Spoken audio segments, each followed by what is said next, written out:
음, 우리가 자랑스러워하는 축구 선수가 있죠.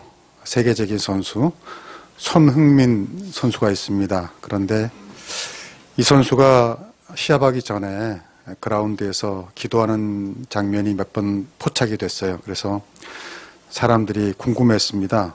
혹시 교회 다니나? 기독교인인가? 그런데 손흥민 선수가 자기가 교회 다닌다고 기독교인이라고 말한 적은 없어요. 그런데 아마 그가 그렇게 기도하는 것은 부모님에게 배운 것이 아닐까라는 생각이 듭니다. 그의 아버지 손웅정 씨와 어머니는 기독교인입니다. 교회를 아주 잘 다니시는 분이시고요. 또 자기 아들 손흥민을 위해서 많이 기도를 했다고 합니다. 그뿐 아니죠. 그 손웅정 씨는 또 그 아들을 축구 선수로 성장시키기 위해서 자기 인생을 갈아 넣었죠. 평생 그 아들과 함께 외국에서 고생하면서 아들이 성장하도록 도왔습니다. 얼마 전에 그 손흥정 씨 아버지가 인터뷰를 했는데 아나운서가 이제 이렇게 물은 거예요. 손흥민 선수가 돈을 많이 벌 거 아니에요. 뭐 연봉이 어마어마하잖아요. 그러니까 아들이 용돈 좀 주십니까? 이렇게 물은 거죠. 그런데 아버지가 그 손흥정 씨가 정색을 하면서 자식 돈은 자식 돈이다. 왜 부모가 숟가락을 얹으려고 그러냐. 나는 자식도 볼 생각이 추호도 없다. 자식이 성공한 건 자식이 성공한 거고 부모가 성공은 부모가 성공한 거다. 그렇게 말씀하시는 겁니다. 제가 그 인터뷰를 듣고요. 깜짝 놀랐습니다. 그리고 대단하다. 참 대단해. 왜냐하면 제 아들이 만약 손흥민이었다면 저는 좀 떡고물을 얻어먹었을 것 같은데 어떻게 이렇게 무자르듯이 말할 수 있을까. 참 확실한 분이구나. 철두철미한 분이구나. 그런 생각이 들었고요. 또 한편으로는 손흥민이 축구도 잘하지만 뭐가 또 좋죠? 인성이 좋은 걸로 유명하죠. 그 친구가 왜 이렇게 성품이 좋은지 알겠다. 누굴 닮은 거야? 부모님, 아버지를 닮은 거죠. 안타깝게도 오늘 성경에 나오는 그 어느 가족의 부모는 이와 좀 다릅니다. 에서와 야곱의 이야기인데 이 형제는 평생 원수처럼 불화하며 살았습니다. 근데 그 이유가 안타깝게도 부모님 때문이었다는 거죠, 사실은. 오늘이 어린이 주일인데 오늘 이 말씀을 통해서 부모는 부모대로 자식은 자식대로 우리가 가정에서 어떻게 처신해야 가정에도 행복할지 하나님이 가르쳐 주시는 교훈을 얻기를 주의 이름으로 축복합니다. 첫 번째로는요, 이 아버지 이삭과 어머니 르브가는 자식을 편애한 부모였습니다. 아버지는 큰아들만 사랑했고 그 반작용인가요? 엄마는 작은아들만 사랑했어요. 창세기 25장 27절로 가봅니다. 같이 읽읍시다. 시작. 그 아이들이 장성함에 에서는 익숙한 사냥꾼이었으므로 들사람이 되고 야곱은 조용한 사람이었으므로 장막에 거주하니 이삭은 에서가 사냥한 고기를 좋아하므로 그를 사랑하고 리브가는 야곱을 사랑하였더라. 큰아들 에서는 사냥꾼이었어요. 요즘 말로 하면 터프가이죠. 아주 남성다운 털도 많고 호탕한 그런 스타일인 것 같아요. 근데 되게 아버지들은 그런 아들을 좋아하죠. 근데 반대로 둘째는 어떻게 쌍둥이 이렇게 다르죠? 조용한 샌님 같은 사람이었거든요. 야곱은 늘 집에 있고 어머니가 요리하면 부엌에서 요리 도와주고 살림하는 거 도와주고. 그러니까 어머니는 자연히 야곱이 살갑게 느껴졌을 겁니다. 오늘 본문 27장의 서두에 이런 내용이 나옵니다. 다시 한번 또 봅시다. 같이 읽어볼까요? 좀 길지만 시작. 이삭이 나이가 많아 눈이 어두워 잘 보지 못하더니 맏아들 에서를 불러 이르되 내 아들아 하매 그가 이르되 내가 여기 있나 하니 이삭이 이르되 내가 이제 늙어 어느 날 죽을는지 알지 못하니 그런즉 내 기구 곧 화살통과 활을 가지고 들에 가서 나를 위하여 사냥을 하여 내가 즐기는 별미를 만들어 내게로 가져와서 먹게 하여 내가 죽기 전에 내 마음껏 내게 축복하게 하라. 아주 유명한 우리가 잘 아는 스토리죠. 아버지는 장남 에서를 사랑했기 때문에 당연히 그 아들에게 장자의 축복권을 주려고 했고, 야곱을 피하는 어머니는 그 이야기를 듣고 이래서는 안 되지. 그래가지고 거짓말과 사기를 쳐서 작은 아들이 그 축복권을 갖게 만들었죠. 그래서 어떻게 됩니까? 결국 그 둘째 야곱은 도망을 가게 되고 결국 모두 원수가 되는 그런 일이 벌어집니다. 아까 우리가 읽었지만은 어머니는 형이 분노했으니까 삼촌 집에 며칠만 가 있어라. 며칠만 가 있어라 그랬잖아요. 근데 그 며칠이 얼마가 돼요? 20년이 넘어가는 거죠. 예. 여러분, 편애하지 말라고 해서 기계적으로 똑같이 50대 50으로 살아가는 뜻은 아니에요. 만약에 우리 자녀 중에 뭐 어떤 아이가 좀 약한 애가 있고 특별히 좀 장애가 있고 좀 부족한 아이가 있다고 하면 당연히 그 아이를 좀 더 사랑해 주는 게 공평한 겁니다. 그게. 그런데 에서와 야곱은 그런 케이스가 아니었다는 거죠. 부모가 자기 취향에 맞는 자식을 더 사랑한 겁니다. 물론 부모도 사람인 이상 좀 어떤 아이한테 더 끌릴 수는 있죠. 그러나 오늘 성경이 말하는 것은 그걸 자꾸만 냉정하게 제어하고 다스릴 필요가 있다. 그런 얘기입니다. 저는 이 말씀을 읽고요, 이런 생각이 들었어요. 차라리 부모가 달란트대로 아이들을 사랑했더라면 어땠을까? 달란트대로. 무슨 말이냐면 에서는 사냥꾼이니까 어때요? 남자답고 활동적이라고 칭찬해 주는 거지. 야, 너는 남자다워. 활동적이야. 그 둘째는 여기 나온 것처럼 조용한 사람이니까 야, 너 참 사려 깊다. 너는 참 섬세하다. 어머니 요리도 도와주니까 무슨 선전처럼 오늘은 네가 요리사. 뭐 그러면서 그랬더라면 좀 가정이 더 행복해지지 않았을까. 근데 이 부모는 그렇지 못된 거예요. 그리고 어떻게 한 겁니까? 서로 비교한 거죠. 아마 그랬을 거예요. 아버지는 야곱을 볼 때마다 누구와 비교해요? 형과 비교하는 거죠. 야, 너는 왜 형 같지 못하냐? 너는 왜 사면서 이렇게 약하고 방구석에만 있고 여자애처럼 부엌에만 좀 형을 봐, 형. 이랬을 거예요. 엄마는 또 어떻게 했을까요? 그 에서를 볼 때마다 야, 너는 동생을 좀 봐라. 맨날 밖으로 너는 싸돌아다니냐. 집안일에 신경을 안 써. 동생 좀 받아봐. 아마 그랬을 거예요. 이게 바로 이제 편애의 문제라는 거죠. 그러니까 다 다른데 그 다른 것을 틀리다고 말하지 않고 그 개성을 살려줬더라면 다 잘 됐을 거예요. 근데 서로 형제끼리 비교하게 하고 편애하니까 결국 둘 다 자기 달란트를 살리지 못한 거죠. 그리고 서로 원수가 돼버린 거죠. 불행해진 거죠. 제 이야기라서 좀 민망하긴 한데 저에게도 약간의 이런 비슷한 경험이 있어요. 우리 아버지가 제가 삼형제인데 아들을 낳아도 좀 잘났어요. 둘 낳거나 넷 낳았으면 좀 이게 좀 이상했을 텐데 딱 삼형제, 쓰리. 예. 근데 제가 이제 막내죠. 근데 우리 아버지가 특히 누굴 사랑했을까요? 작은 형을 사랑했어요. 둘째 작은 형을 사랑했어요. 작은 형이 좀 잘생기기도 하고, 저는 쌍꺼풀이 없는데 작은 형은 쌍꺼풀이 누가 있다 잘생기고, 또 남성적이고 호탕하고 성격도 좋고, 그리고 의분심도 있고 또 목사들답지 않게 싸움도 잘했어요. 한 번째가 있었어요. 그러니까 아버지는 사실 좀 우리 아버지는 좀 조용한 야곱 스타일인데 그런 당신에게서 작은 형 같은 별종이 나오니까 아주 재밌었나 봐요. 기특했나 봐요. 어떤 저런 놈이 나왔지? 응? 치고받고 싸우고 잘하고 막 어울리고 잘 막 씩씩하고 막 그러니까. 그래서 이렇게 제가 어렸을 때 이렇게 딱 보면은 작은 형이 막 싸우고 그래서 막 문제 일으키고 어디 가서 건물에 들어갔는데 화장실을 봐야 되는데 문이 잠겼다. 왜 사람들이 화장실 못 보게 문을 잠갔냐. 문을 깨뜨리고 파출소에 끌려가고 막. 근데 아버지는 한 번도 형을 혼내지 않더라고요. 오히려 야 잘했다. 잘했어. 그러니까 그런 모습을 보면서 제 마음에 말은 하지 않았지만 속으로 아버지는 작은 형이 하는 건 뭐든지 잘했다고 하시는구나. 아버지는 작은 형을 좋아하시는구나. 그런 마음이 제가 들었던 것 같아요. 근데 그렇다고 해서 제가 기분 나쁘진 않았어요. 왜냐하면 제가 작은 형을 무척 좋아했거든요. 어렸을 때. 작은 형이 사실 나의 우상이었어요. 어렸을 때. 작은 형한테 다 기타도 배우고 음악도 배우고 모든 걸 다 배우고 그렇게 자랐거든요. 그래서 기분 나쁘지는 않았지만 아무에게도 말하지 않았지만 내 마음속 아주 깊은 곳에는 어떤 마음이 있었어요? 아버지는 누굴 더 사랑하신다? 작은 형을 더 사랑하신다. 작은 형을 더 높이 쳐주신다. 그런 마음이 있었던 거죠. 그런데 언젠가부터 아버지 노년에 아버지를 찾아뵈면 그렇게 저를 칭찬하시는 거예요. 야, 네가 성격이 제일 원만하다.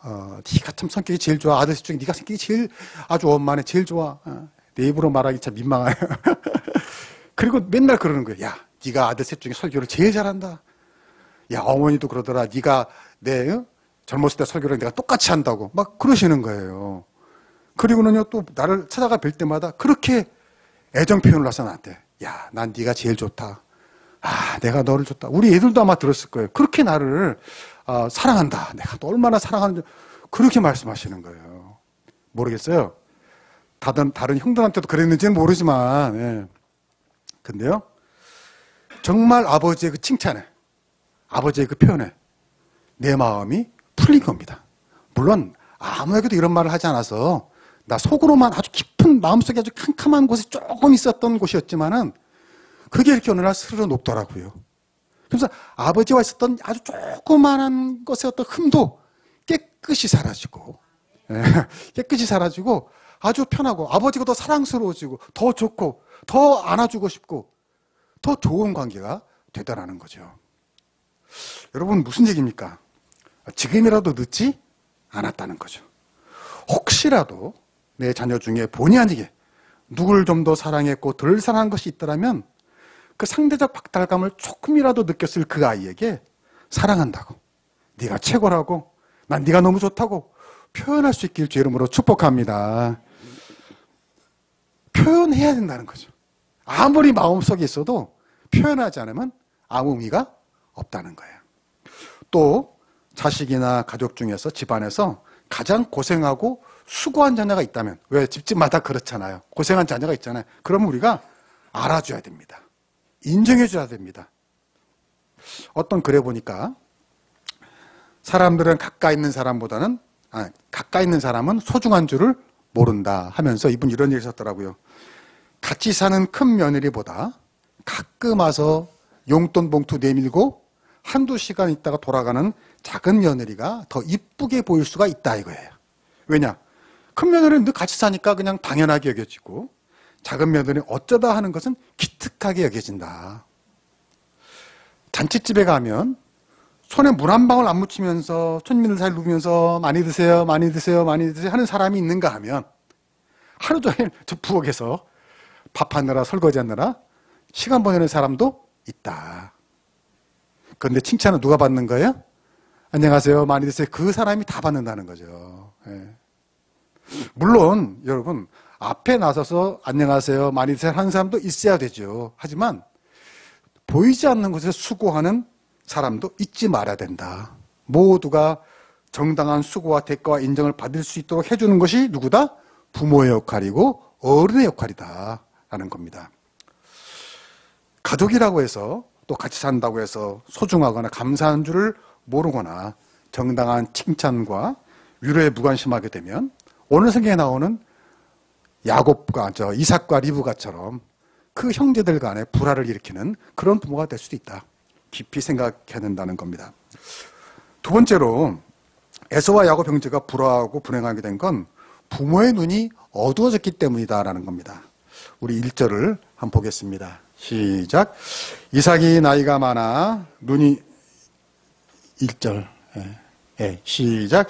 이삭이 나이가 많아 눈이 어두워 잘 보지 못하더니 맏아들 에서를 불러 이르되 내 아들아 하매 그가 이르되 내가 여기 있나 하니. 자, 여기 1절에 보면은 이삭이 나이가 많아 눈이 어떻게 됐다? 어두웠다 그랬어요. 나이 많아서 눈 어두워지는 건 너무나 당연해요. 근데 성경이 그 너무나 당연한 걸 쓸 이유가 없죠. 성경을 이렇게 보면요, 눈이 어두웠다, 또 뭐 세상이 어두웠다 할 때는 영적인 의미를 내포합니다. 영적으로, 정신적으로, 신앙적으로 사람이 눈이 어두워졌다 그런 뜻이에요. 여기서도 이삭이 보면은요, 그냥 좀 안 좋은 의미에서 늙어버린 노인의 모습을 보입니다. 이삭의 아들 에서에게 뭐라고 말합니까? 내가 너를 축복할 텐데 뭘 만들어 오라 그러죠? 별미를 만들어 와라. 별미. 맛있는 걸 가져와라. 그런데 그 얘기를 하면서 이삭이 몇 번이나 나를 위하여라는 말을 씁니다. 우리나라 말에는 나오지 않았지만 원어에 보면 나를 위하여가 더 많이 나와요. 나를 위하여, 나를 위하여, 나를 위하여, 나를 위하여. 그러니까 지금 이 아버지 이삭의 최대 관심사는 뭐예요? 별림이에요. 맛있는 거 먹는 거예요. 무슨 말이냐면 이게 바로 성경이 이삭의 눈이 어두워졌다라는 의미라는 거죠. 나이 먹어서 영적 분별력이 사라지니까 뭐만 남은 거예요? 식탐만 남은 거란 말이죠. 이거 우리가 조심해야 합니다. 여러분은 그러시지 않지만 자칫하면 노인이 되면 뭐만 밝히게 됩니까? 맛있는 거, 별미, 이것만 밝히게 될 수도 있다 이거예요. 게다가 지금 이삭이 뭐라고 말하냐면 아까 1절에 보니까 나이가 많아라고 그래요. 나이가 많아. 또 2절에도 내가 이제 늙어 어느 날 죽을지 내가 알지 못한다 그랬어요. 근데 이때가 이삭 나이가 137세입니다. 예, 많다고 생각하시지만 그때는 더 오래 살았어요. 이삭이 언제 죽냐? 180에 죽습니다. 그러면 이삭이 지금 내가 이제 죽을 거야. 언제 살지 언제 죽을지 몰라. 이렇게 막 말하고 또 몇 년을 더 산 거예요? 43년을 더 살았어요. 예. 너무 그런데 지금 뭐야? 야, 내가 43년 더 살 사람이 아유, 내가 언제 죽을지 몰라. 나 이제 내일 죽을지 몰라. 아유, 맛있는 거나 가져와라. 이렇게 이렇게 된 거예요. 우리가 아는 그 농담 있잖아요. 세계 3대 거짓말. 처녀는 시집 안 간다. 장사꾼은 미치고 판다. 노인은 빨리 죽어야 되는데. 아니 이삭은 아직도 40년이나 더 살 사람인데 벌써 노인이 됐어요. 40년 동안 할 일이 얼마나 많아요. 할 수 있는 일이 얼마나 무궁무진해요. 근데 벌써 늙어버린 거예요. 주님의 사명이나 어른으로서의 생각은 다 망각하고 벌써부터 40년 동안 아이고 이제 죽어야 되는데 맛있는 거나 가져와라 이렇게 된 거예요. 안타깝죠. 그래서 우리가 노인이 되면 다시 뭐가 된다고 그러죠? 애가 된다고 그러잖아요. 우리 한수만교 여러분은 그러지 않길 주 이름으로 축복합니다. 그래서 오늘 성경 이삭의 나이가 많아 눈이 어두워 그랬던 거예요. 나이가 많아도 영적으로 눈이 어두워지면 안 된다 그거죠. 분별력을 잃지 말아야 된다. 사명도 있고 직분도 있고 신앙도 있고 벌써 그렇게 그런 사람이 돼서는 안 된다. 그래서 여러분이 자식을 위해서 열심히 기도하는 거 제가 아는데 여러분 자신을 위해서도 기도할 수 있기를 축복합니다. 하나님 내가 나이를 먹어 노인이 될 때 되어도 이런 이삭같이 되지 말게 하시고 영적인 분별력을 가지고 자녀들에게 올바른 지도를 할 수 있는 믿음의 사람이 되게 하여 주시옵소서. 그런 소망이 있고 그것이 또 이루어지길 주 이름으로 축복합니다. 에서와 야곱 형제가 불화하고 불행하게 된 건 세 번째, 이 부모인 부부가 서로 소통이 안 됐어요. 소통이. 5절 봅시다. 시작. 이삭이 그의 아들 에서에게 말할 때 리브가가 들었더니 에서가 사냥하여 오려고 들에 나가매 그랬어요. 자, 이제 그 전후사정 우리가 아까 알잖아요. 이삭이 뭐라 그랬어요? 내가 이제 늙어 너는 사냥해서 맛있는 거 와서 별미를 하면 내가 너를 장자권 축복을 해주겠다. 이 모든 것을 이게 보니까 리브가가 들었더니 그랬어요. 그러니까 이게 지금 어떻게 듣는 거예요? 몰래 듣는 거죠? 엿듣는 거죠? 근데 이 리브가가 들었더니라는 말을 원어로 따져보면요. 이게 어쩌다가 이렇게 들은 게 아니라 평소에도 이렇게 맨날 어떻게 했다는 거예요? 귀를 기울이고 싹 들었다는 거죠. 네, 들었다는 거죠. 그러니까 여기서 우리가 알 수 있는 남편과 아내의 관계를 짐작할 수 있는 게 뭐예요? 남편 이삭은 가정에 무슨 중요한 일을 아내에게 얘기했습니까? 안 했습니까? 전혀 안 한 거죠. 자기 마음대로 그냥 다 한 거예요. 그런 아내는 그런 남편을 신뢰하지 못한 거죠. 그러니까 늘 귀를 기울여서 이놈의 영감탱이가 무슨 말 하나 이렇게 엿듣게 된 겁니다. 한마디로 남편 이삭과 아내 리브가는 평소에 소통이 단절된 부부였다는 거예요. 만약 이삭과 아내가 서로 소통이 잘 됐다면 당연히 그 아들 에서와 야곱도 소통이 잘 됐을 거예요. 아마. 그렇죠. 근데 부모가 이렇게 소통이 안 되고 단절되니까 그 형제도 소통이 안 되고 단절돼서 불화하게 된 것을 우리가 보게 됩니다. 저는 이 말씀을 읽으면서 한번 상상을 해봤어요. 여러분 가정에서 한번 상상을 해보세요. 저기 남편이 다른 자식과 통화할 때마다 아내가 다른 자식과 통화할 때마다 서로 이렇게 거실에서 통화하면서 살짝 뭐라고 하나 이렇게 듣는 모습을 한번 상상해 보세요. 예. 아니 가족 중에서 서로 이야기할 때마다 나머지 가족이 뭐라고 얘기하나 이렇게 듣는 가족. 어떤 가족입니까? 예. 뭐라고 말하나, 내 흉을 보는 거 아닌가, 어디 자기들끼리 좋은 데 가려고 그러나, 참 그 가정은 행복한 가정이 될 수가 없죠. 소통이 잘 되는 가정 될 수 있길 주의 이름으로 축복합니다. 에서와 야곱 형제가 불화하고 불행하게 된 거 마지막입니다. 이 부모가 자식에게 집착했기 때문입니다. 13절로 가봅시다. 13절 시작. 어머니가 그에게 이르되 내 아들아 너의 저주는 내게로 돌리리니 내 말만 따르고 가서 가져오라.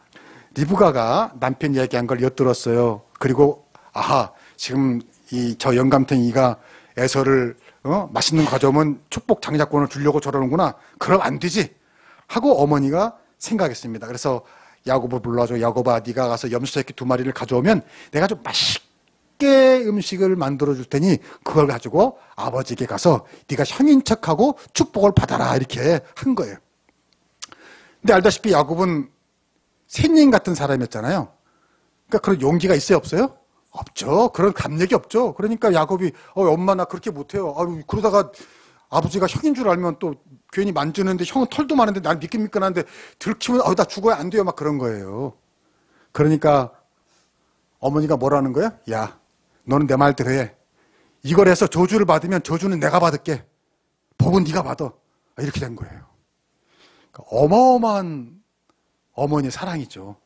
저주는 자기가 받겠다니까. 얼마나 아들을 사랑하면. 근데 이게 사랑이 아니죠. 이게 뭐죠? 이게 집착이죠. 집착. 내가 애정하는 자식에 대한 집착. 이게 굉장히 자식을 사랑한 것 같지만 결국 이런 집착된 사랑이 자식을 망가뜨리고 불행하게 되고 하는 걸 우리는 주변에서 많이 보게 됩니다. 그래서 우리가 그 장가가 아들 유머 시리즈가 있잖아요. 자녀 얘기를 하니까 너무 심각해지는 것 같아서 제가 유머 얘기를 여러분 잘 아시는 거 있지 않습니까? 세상에 3대 정신 나간 애인이 있다. 첫째, 며느리를 딸로 착각하는 여자. 둘째, 사위를 아들로 착각하는 여자. 셋째, 며느리 남편을 아직도 자기 아들로 착각하는 여자. 여러분 아마 많이 들어봤을 거예요. 또 이런 것도 있어요.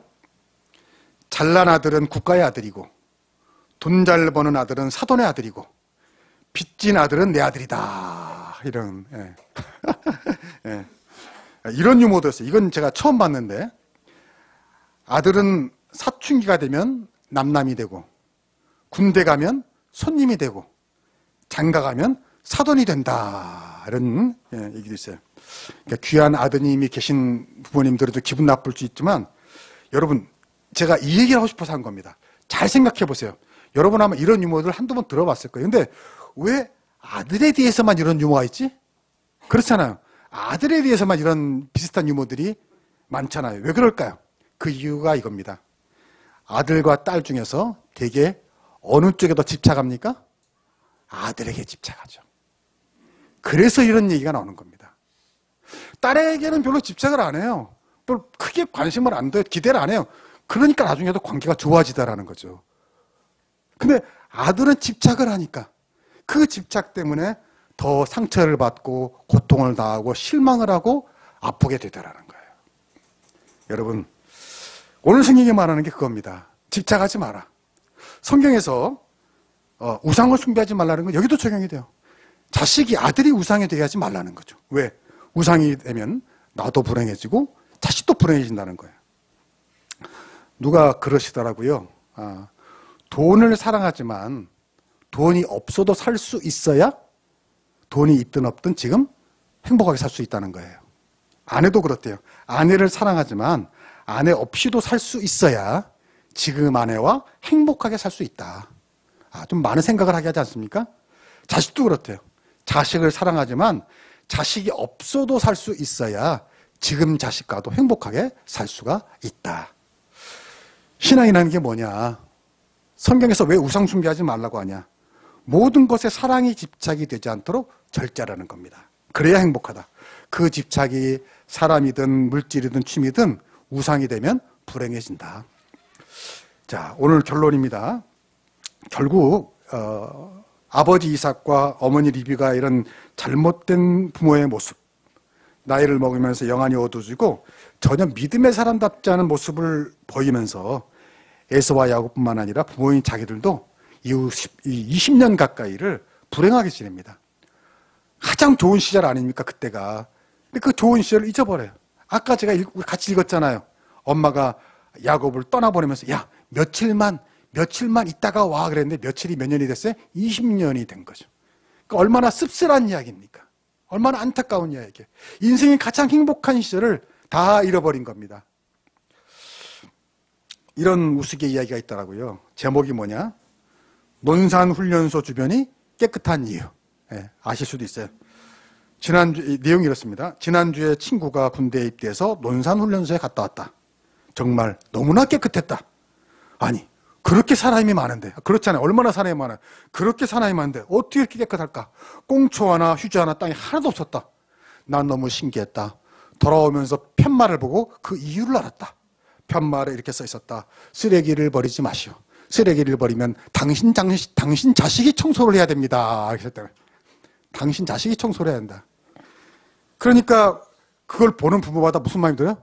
우리 자식이 청소를 해야 한다고? 쓰레기를 버리지 않을 뿐만 아니라 어떻게 해요? 예, 자기들이 다 줍는, 부모들이 다 줍는 거예요. 꽁초 줍고 휴지 줍고 왜? 자기 아들이 고생할 거 생각하니까 마음이 아파서. 이게 부모 마음이죠. 사랑이죠. 예. 근데 안타까운 것은 오늘 성경에 나오는 부모 이삭과 리브가도 자식들을 사랑했습니까? 사랑하지 않았습니까? 사랑했죠. 사랑했어요. 사랑했는데 문제는 잘못 사랑해서, 지나치게 사랑해서, 집착이 돼서 문제가 된 겁니다. 그래서 오늘 성경이 말합니다. 자식을 사랑하더라도 하나님의 말씀 안에서 사랑하라. 하나님의 말씀으로 양육하라. 세상에 완벽한 부모는 있을 수가 없잖아요. 우린 다 부족합니다. 실수도 많습니다. 그래서 기도할 수밖에 없어요. 기다려줘야 합니다. 여러분, 이 어머니 리브가는 아이들을 낳기 전에 하나님의 음성을 들었어요. 뭐냐면 두 아이가 태어날 텐데 작은 애가 큰 아이를 리드할 것이다. 그 예언을 들었어요. 그렇다면 이 어머니 리브가는 기다렸어야 됩니다. 하나님이 그렇게 야곱을 지도자로 만들 걸 기다렸어야 돼요. 근데 기다리지 못했죠. 조급했죠. 조바심이 냈죠. 그래서 자기가 개입을 해서 하나님의 계획을 망쳐버린 겁니다. 괜히 자기가 거짓말하고 사기쳐가지고 망친 거예요. 기다려야 한다는 거죠. 여러분, 우리의 가정에서도 기다림이 있을 수 있기를 축복합니다. 선하신 하나님이 이 가정을 왜 망치겠어요? 왜 불화하게 하겠어요? 잘하게 하시겠죠. 그러기 위해서는 우리가 기도하고 말씀으로 양육하고 그 다음에는 기다려야 한다는 거죠. 남편을 기다려주고 아내를 기다려주고 자식을 기다려주고. 그래서 우리의 실수를 하나님이 유익이 되게 하시고 우리의 부족함을 하나님이 채워주셔서 우리의 모든 가족이 행복하고 유익하고 아름답게 되길 주의 이름으로 축복합니다. 기도하겠습니다. 하나님 아버지 감사합니다. 가정의 달 5월을 맞아 우리의 가정들을 생각해 봅니다. 또 오늘 5월 5일 어린이주일을 맞아 우리의 자녀들을 생각해 보고 부모된 자의 도리를 돌아봅니다. 하나님, 어리석고 부족한 저희 부모들을 용서하여 주시고 부모로서의 부족한 시행착오마다 도리어 자식에게 유익할 수 있도록 하나님이 바꿔주시고 인도하여 주시옵소서. 가정에서 내가 부모님에게 또 다른 형제자매보다 더 사랑받고 자랐다면 감사한 마음이 되게 하시고 그 감사한 마음으로 우리의 형제자매를, 우리의 부모를, 우리의 동료들을 섬기는 그런 사람이 되게 하여 주시옵소서. 내가 사랑받았다고 교만해지지 말게 하시고 사랑받은 만큼 섬기는 주의 백성들이 되게 하여 주시옵소서. 가족 중에 수고하고 고생한 형제자매가 있다면 그 수고를 알아주는 가정이 되게 하시고 인정해주는 가족이 되게 하시고 박수 쳐주는 화목한 가정이 되게 하여 주시옵소서. 소통이 단절되지 않는 가정이 되게 하시고 서로 겸손하게 섬김으로 말미암아 그리스도가 주인되는 가정이 되어서 이 험난한 세상에, 의지할 것 없는 세상에 그래도 가정에 오면은 위로받고 힘을 얻고 행복해지고 편안해지는 그런 가정 한소망의 모든 가정이 되게 하여 주시옵소서. 감사하며 예수님의 이름으로 기도하옵나이다. 아멘.